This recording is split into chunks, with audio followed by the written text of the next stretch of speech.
Namaste. Hello, beautiful souls. Welcome to my YouTube channel, Multidimensional Soul, and this series of audiobooks and talks.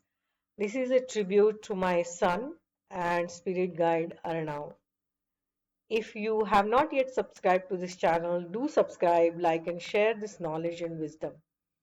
Do share your experiences in the comments. What resonates with you the most? What insights do you receive from these teachings? Let's keep this energy of knowledge and wisdom flowing. As you know, the energy loves to move, and this is an energy exchange. Today, we are going to read excerpts from the book I Am That by Sri Nisargadatta Maharaj.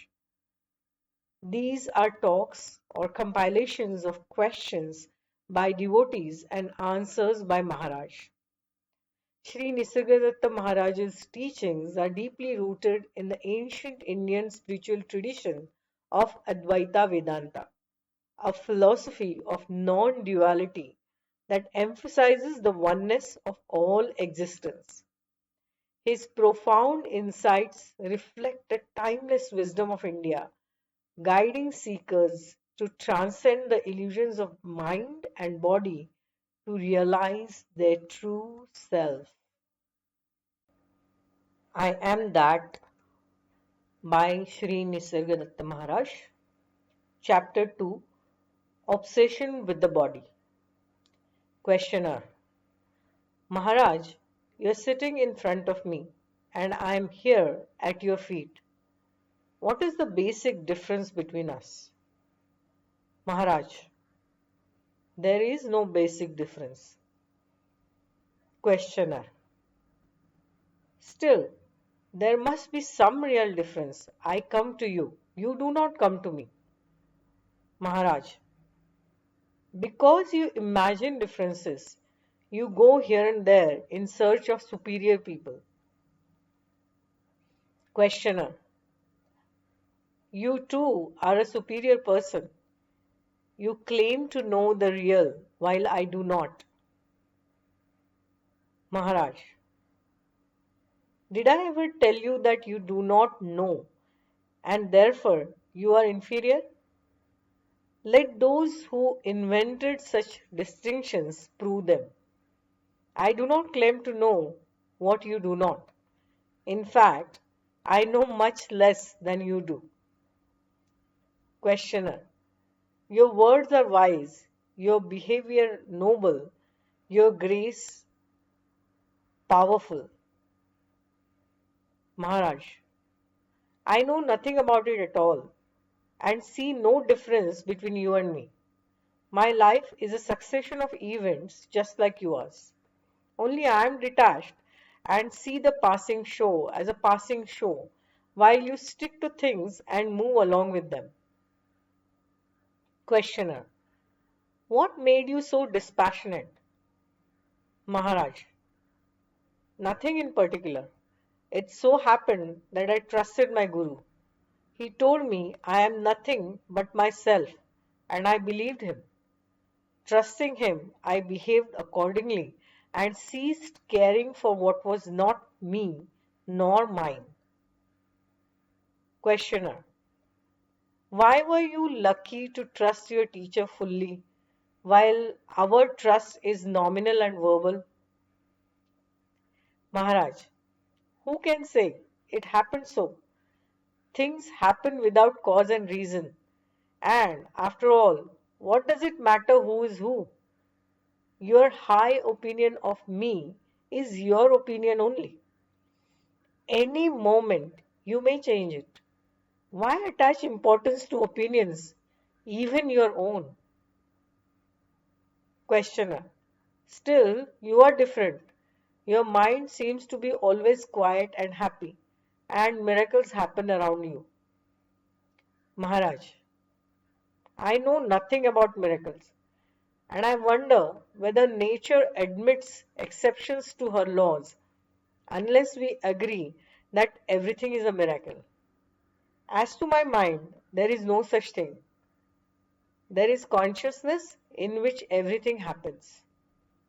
It is quite obvious and within the experience of everybody. You just do not look carefully enough. Look well and see what I see. Questioner. What do you see?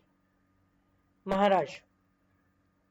I see what you could too see, here and now, but for the wrong focus of your attention. You give no attention to yourself. Your mind is all with things, people, and ideas, never with yourself. Bring yourself into focus. Become aware of your own existence. See how you function. Watch the motives and the results of your actions. Study the prison you have built around yourself by inadvertence.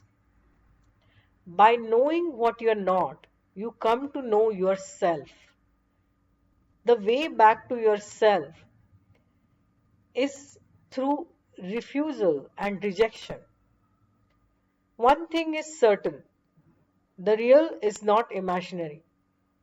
It is not a product of the mind.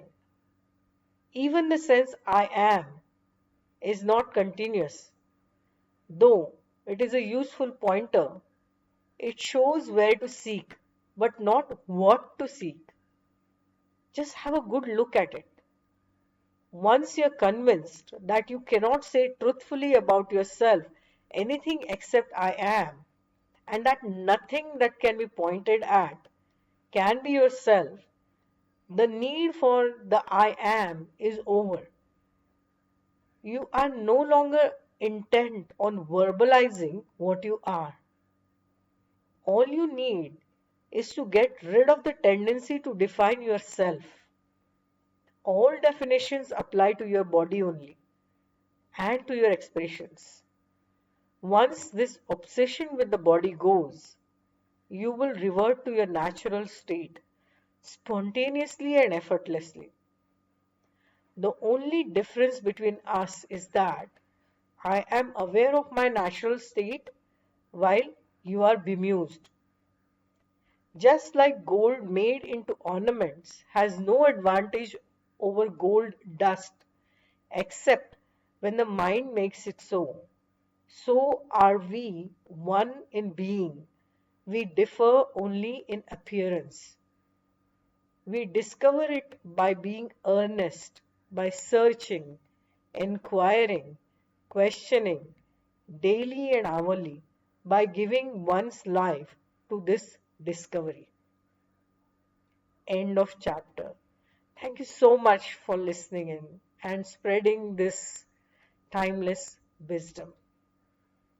This is a series of audiobooks and insightful lectures brought to you by Akanksshaa, dedicated to exploring timeless wisdom and spiritual teachings. Each recording is generated with love, honoring my journey and my connection with higher guidance, especially in tribute to my son Arnav, who now guides me from beyond. May these words awaken the divine love within you, bring you peace and inspiration on your own path, and may divine light within shine bright. May whatever merit arises from these readings be for the benefit of all sentient beings. Namaste.